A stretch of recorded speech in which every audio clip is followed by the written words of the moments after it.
Hi, Lucy with a 1 minute message on choices. Every day we make choices. We have 24 hours a day and we decide how we will spend that time. How we spend our time will determine not only the outcome of our own lives, but of those that are around us, especially our children. In these days, moms, women are very busy with jobs, children, all the obligations of the home. It's difficult to make that time for the Lord, but it needs to be a priority. Back in the 1700s, there was a woman named Susan Wesley. If you think you're busy, she had 19 children before the days of technology, of washing machines and all of those modern things that we use to help us. No McDonald's, no drive-thrus, 19 children. So she lived a very busy life.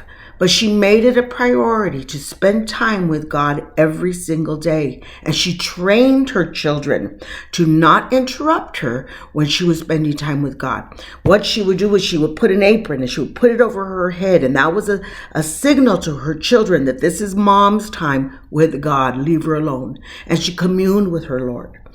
Well, this in the long run benefited not only her family and her children, but she had an impact on an entire country. Two of her children, John and Charles Wesley, grew up to be powerful men of God. Charles Wesley wrote and composed songs and poems, over 7,000 songs and poems that he wrote that some are still being used today.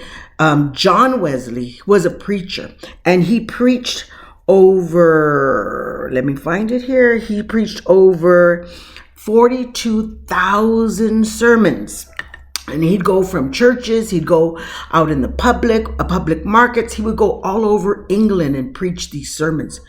Well, these two young men, John and Charles Wesley, started a revival that took over England and impacted the entire country. From there, it went and it impacted Europe and eventually to America. It was called the Wesley movement, but actually it started with one woman, Susanna Wesley, that made God a priority. She didn't just say it with her mouth, but she showed with her actions that God came first.